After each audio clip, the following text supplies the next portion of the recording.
Up next, we have someone who has another idea that's worth spreading. It's a surprising theme, huh? She is the founder of something called the Positive Deviance Initiative, and no, it's not some kind of a YouTube channel with strange things on it. It is a new approach to finding kind of what's working in the world and amplifying that signal out to become more powerful in new applications. Monique Sternin came up with this approach several years ago. She's written a book on it. She's worked with her husband on it. Here to tell you more about it is Monique Sternin.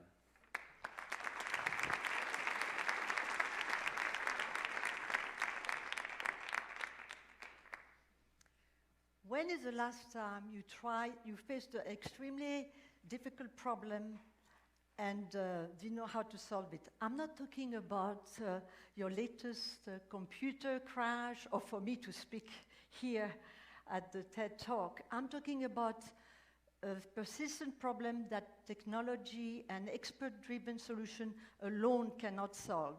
Let's say in the US, problems like hospital-acquired infections or school dropouts, or in the developing world, girls' lack of access to education, and many other topics that we talked about during the last 2 days. Sorry about that. I invite you today to look at one such problem through very different lens. It's called the Positive Deviance Approach. That sounds awfully bad, doesn't it? I would say even devilish around Halloween time. But actually, it's a good approach, and it works. To illustrate it, I'm going to take you to Viet Nam. The year is 1990, and the place is Hanoi Airport, where my husband, Jerry, my son, Sam, was just in at the time, and I, and 5 suitcases, 4 of them were mine, were waiting for somebody to pick us up. We had been sent to Vietnam by an organization called Save the Children US to create a large-scale nutrition program to fight childhood malnutrition in Vietnam. Talk about delusions of grandeur. And we were also some of the first Americans to settle in Hanoi since the end of the American War, as they call it there. So after being finally picked up by some government official, we spent the night in the government guest house, and the next day we were summoned to the Ministry of Foreign Affairs, and a government official sat us down and said, "You know that we have a serious malnutrition problem in this country, and we want you to not only rehabilitate malnourished children, but keep them healthy. And by the way, there are many government officials who are not very happy to see you here. So, Sternins, you have 6 months to show impact or your visa won't be renewed." Well, as many of you know, malnutrition is a very complicated and difficult problem. It kills 2.6 million children every year worldwide. To put it in simple terms, during this talk, 60 children will die of it. Chronic malnutrition also leaves millions of children stunted and intellectually challenged. And one of the traditional ways to solve these problems is to have large, costly feeding programs with imported food. The children get better, and then when the program finishes, what happens? They relapse. Think of it as a Band-Aid solution, not a cure, and definitely not a sustainable one.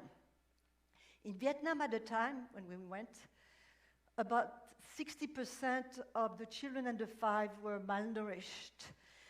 The causes were many, evidently extreme poverty caused by years of wars and decade-old American economic embargo, seasonal typhoon and floods, and more recently, the end of collective farming that had left rural communities struggling to survive. And for the children, they were only eating like rice soup, rice water actually, with a little bit of salt.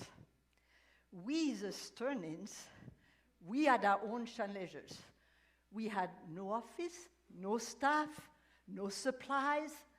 We didn't even have a budget for a Band-Aid solution. Not only that, we didn't speak the language at all, and nobody spoke English. But the worst part of it was we were not even expert in nutrition. So, back to our problem. So after a few days in Hanoi, we set out on the road with our interpreter, Mrs. Yen, to go and visit the 4 communes, as I call there, in Thanh Hoa province, who were chosen as our pilot sites. Our priority, evidently, was to get to know the people, but we had little time for that. So our first task was actually to train villagers to weigh all the children under 3 in their community to assess their nutritional status. And so the good news was actually they managed to weigh all 2,000 children in just 4 days with only 4 working scales. The bad news was 68% of the children were malnourished, half of them in high risk of dying.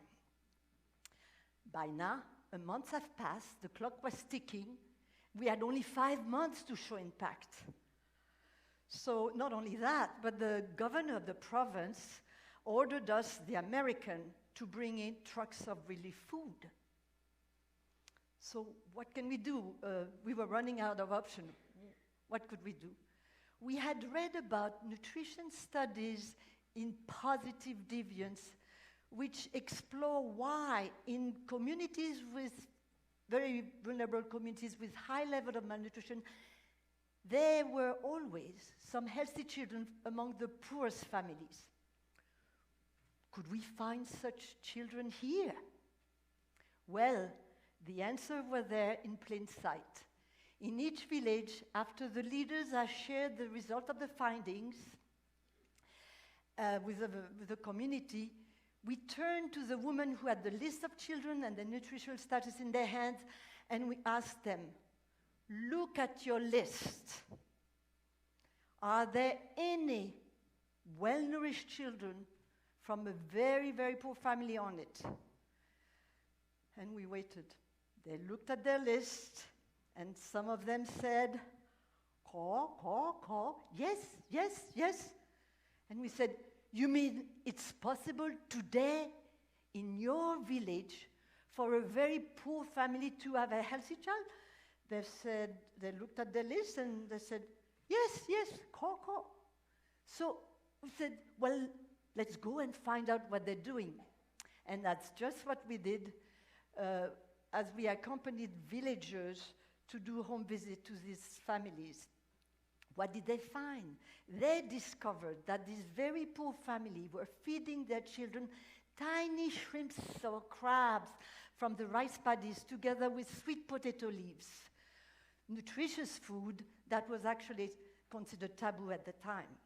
They discovered other behaviors such as this family fed their children 3 or 4 times a day instead of twice a day, as was the norm at the time, and other behaviors. These were local, simple, and inexpensive behaviors, easy to adopt by all villagers because they were practiced by people just like them, but with a good outcome.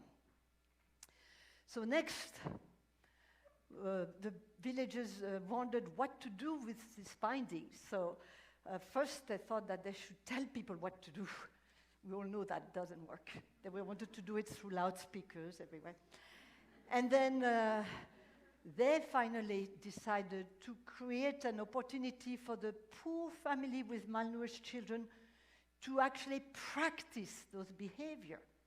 And so they set up what they call nutrition session, whereby parents and caregivers of malnutrition got together, cooked together, and fed the malnourished children an extra meal over 12 days in a row.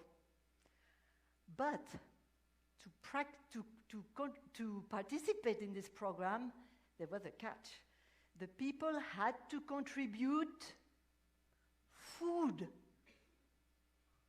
And you guess what that food was? It was the shrimps or crabs or the sweet potato greens that even the poorest family could afford.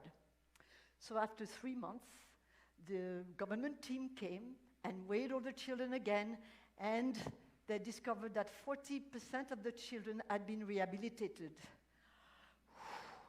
And we did get, wait, we did get our visa renewed. By the end of the year, over 1,000 children had been rehabilitated and, more importantly, remained healthy afterwards. But the thing is, we didn't do it. They did it. You should have seen the face of those parents explaining how they had rehabilitated their children. The program went on to be implemented throughout Vietnam and reached a population of 1 million children. And since then, has been implemented and adapted in about 40 countries around the world by many different organizations. So what do we learn from this? What did we learn from Vietnam and other positive deviance work elsewhere and on other serious issues? The first thing is that solution to intractable problem actually exist. They're already there. They have been devised by the least likely to succeed. The ordinary people without special resources. And then we have, I would like to give an example. For example, in a US hospital, they are the frontline workers who day in and out prevent hospital-acquired infection with simple strategies that beat the experts in infection control. Or in Egypt, they are the men, women, and girls who said no to the widespread practice of female genital mutilation and convinced successfully relatives not to circumcise the girl. The Positive Deviance Approach then provides a framework for communities and organizations to actually identify these people, the positive deviants, then discover their sustainable solutions that are already there, and then provides an opportunity for other people to actually practice them. And all this promotes behavior and social change in the process. It's been, yeah, it's right there. I never looked at the slide. So it's been used all over the world in many different, here are the people. It's okay. You saw the picture of the people there? So anyway, it's been practiced. Here are the actual people, some of them. Of course, there are thousands of them. It's been, as you said, used around the world. It's being used around the world. And so next time you have a very difficult problem, instead of trying to solve it yourself, stop for a minute and look with your colleagues or other people, look at the existing solutions and the people who have them in your organization. Now, I'd like to take you back to Vietnam, and after years of weekly visit to Quang Vong village, the leaders pulled Jerry and I aside and said, you know, when you came, we didn't like the American, we were afraid of you. We thought you were going to poison our children, but now we trust you. That's my last picture, there. And that, my friends, is our lasting legacy. Thank you.